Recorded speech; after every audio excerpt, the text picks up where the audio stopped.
سے ایک پاکستانی جا رہا تھا, ٹرین میں سفر کر رہا تھا ایک چائنیز کے ساتھ.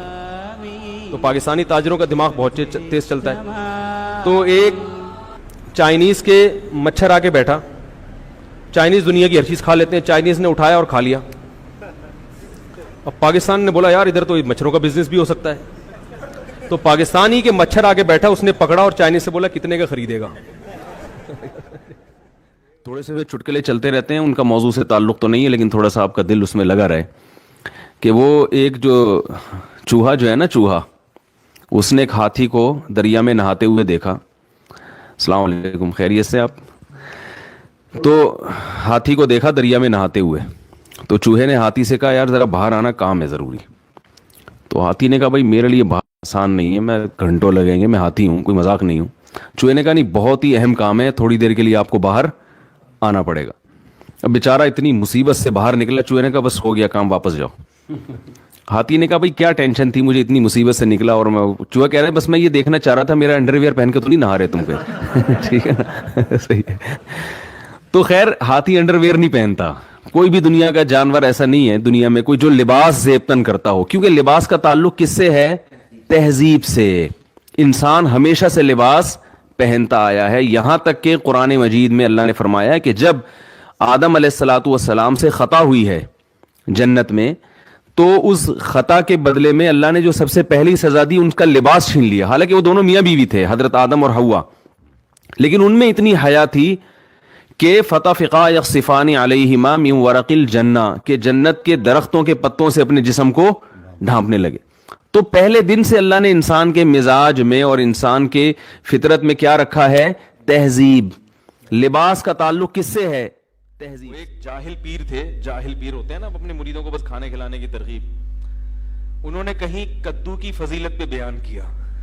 کس پہ بیان کیا؟ کدو کی فضیلت. نبی صحیح حدیث ہے کہ رسول اللہ صلی اللہ علیہ وسلم کو لوکی اور کدو جو ہے نا یہ بہت پسند تھا, یہ صحیح حدیث ہے. حضرت انس بن مالک رضی اللہ تعالی عنہ فرماتے ہیں کہ جب ایک صحابی نے حضرت انس بن مالک کو دیکھا کہ وہ سالن پکا ہوا ہے, اس میں جہاں جہاں کدو ہے نا, تو حضرت انس بن مالک وہ کدو تلاش کر کر کے کھا رہے ہیں. تو کسی نے پوچھا کہ ایسا کیوں؟ فرمایا میں نے نبی صلی اللہ علیہ وسلم کو ایسے ہی دیکھا. آپ کو لوکی پسند تھی, صحت کے لیے بھی بڑی زبردست چیز ہے, لیکن یہ ایک تو ایک طبعی چیز ہے نا, کوئی ضروری نہیں کہ ہر آدمی کو پسند ہو, یہ تو طبعی چیز ہے. تو آپ وہ مولانا جو جاہل پیر تھے نا, انہوں نے اپنے مریدوں کو حدیث سنائی کہ کدو نبی نے کھایا, نبی کی سنت. جب کھانے کا ٹائم آیا نا, تو وہ جو مرید تھا اس نے کہا کہ حضرت میں آپ کے لیے کدو شریف پکا کے لے آؤں. اب کدو کے ساتھ کیونکہ سنت ہو تو شریف کا لفظ بھی ایڈ کر دیا کہ کدو اتنے فضائل سنے, تو حضرت میں آپ کے لیے کدو شریف پکا کے لے آؤں. وہ ان کے تو آسان خطا, یار اب ہمیں کدو کھلائیں گے. تو انہوں نے کہا یار ہم گناہگار لوگ ہیں, میرے لیے کوئی بغیرت سی مرغی پکا کے لے آؤ.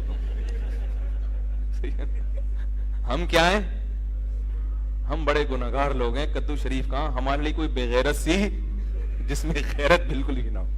تو یہ جو فارمی چکن ہے نا, اس بیچارے کو کچھ پتہ نہیں. مجھ سے ایک دفعہ بقرعید میں کسی نے مسئلہ پوچھا کہ حاملہ گائے جو ہے نا, حاملہ گائے, اس کی قربانی جائز ہے؟ میں نے کہا ہاں جائز ہے. تو انہوں نے کہا اس بیچارے معصوم بچے کا کیا قصور ہے؟ وہ جو گائے کے پیٹ میں معصوم بچہ ہے اس کا کیا قصور ہے؟ تو میں نے کہا اس کی ماں بیچاری کا کیا قصور تھا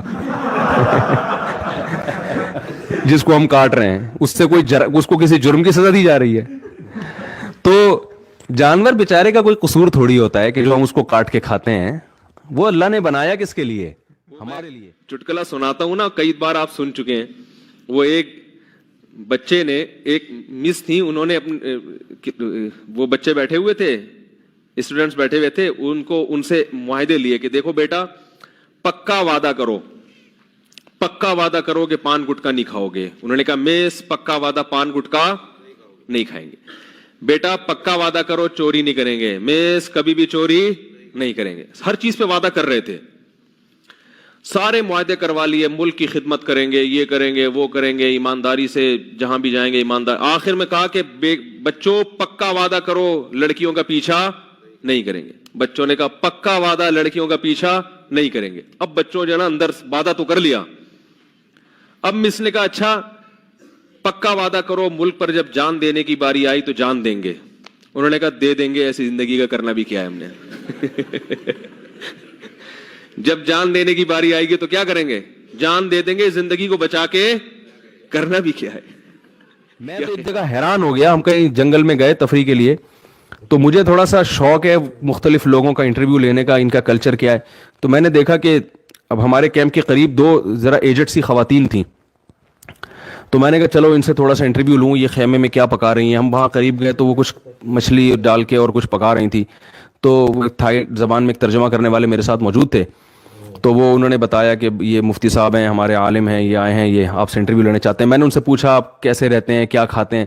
تو گپ شپ ہوئی. تو پھر جب انہوں نے تعارف کروایا نا کہ ہمارے عالم ہیں یا مذہبی رہنما ہیں, تو پھر وہ کہنے لگیں خواتین کہ آپ, وہ تھیں تو بدھسٹ تھیں, تو انہوں نے کہا آپ ہمارے لیے گاڈ سے دعا کریں کہ اللہ ہمیں اولاد دے دے.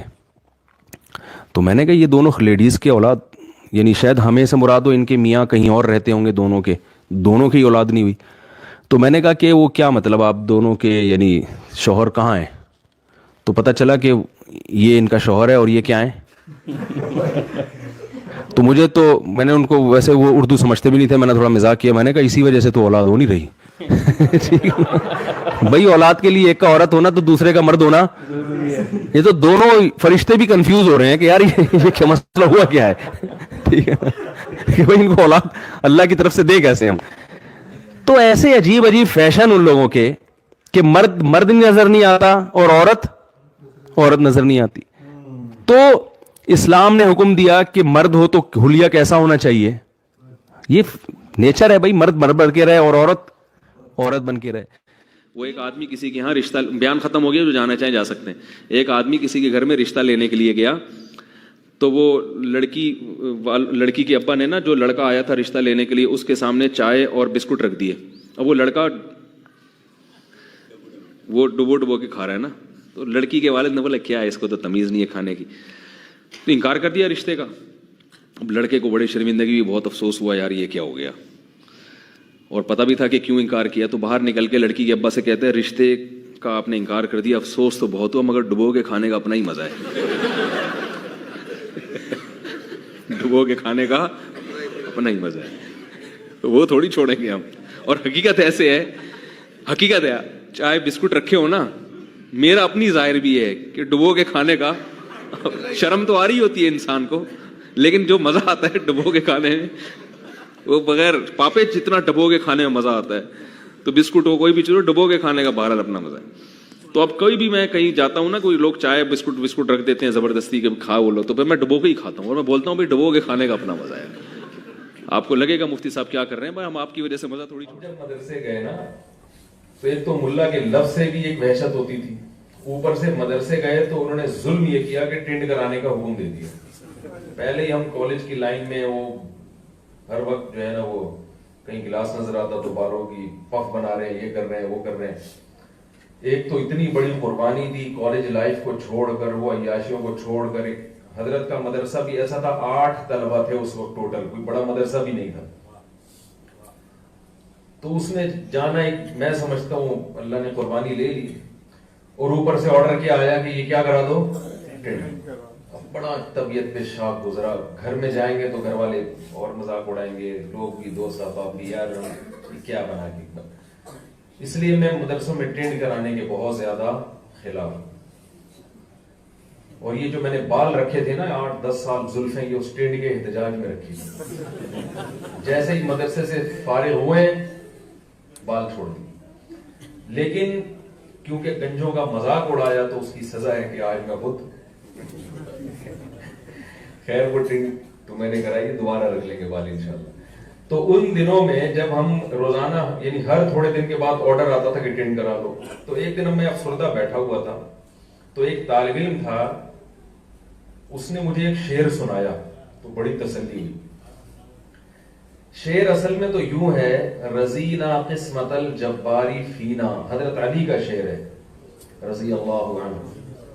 لنا علم وللجہال معلوم, ہم اللہ کی تقسیم پہ راضی ہیں. قسمت الجبار, جبار یعنی اللہ نے جو تقسیم کی نا, ہم اس پہ راضی ہیں. لنا علم, کہ اللہ نے ہمیں علم دیا.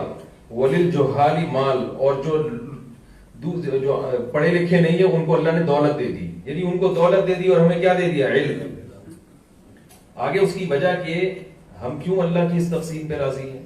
فَإِنَّ الْمَالَ يَفْنَى عَنْ قَرِيبٍ وَإِنَّ الْعِلْمَ يَبْقَى لَا يَزَالُ، اس لیے کہ مال ان قریب فنا ہونے والا ہے اور علم ہمیشہ باقی رہنے والا ہے۔ تو اصل شعر یوں تھا، تو اس طالب علم نے اس کو چینج کیا، جب بار بار اس طرح پھر رہا تھا نا، سر پہ ٹنڈ ہو رہی تھی، تو تسلی کے لیے بھی شاعری کہی جاتی ہے نا، اپنا غم ہلکا ہو جائے، تو اس نے کہا کہ یہ شعر یوں ہونا چاہیے، رضینا قسمت الجباری فینا لنا ٹنڈن وللجہال بالو، کہ ہم اللہ کی اس تقسیم پہ راضی ہیں کہ ہماری ٹنڈ اور جاہلوں کے سر پہ بال۔ آگے دلیل، فَإِنَّ الْبَالَ يَفْنَى عَنْ قَرِيبٍ وَإِنَّ الْٹِنْڈَ يَبْقَى لَا يَزَالُ، اس لیے کہ بال عن قریب ختم ہو جائیں گے اور ٹنڈ ہمیشہ بڑھ گئے، ٹنڈ ہمیشہ کیا رہے گی؟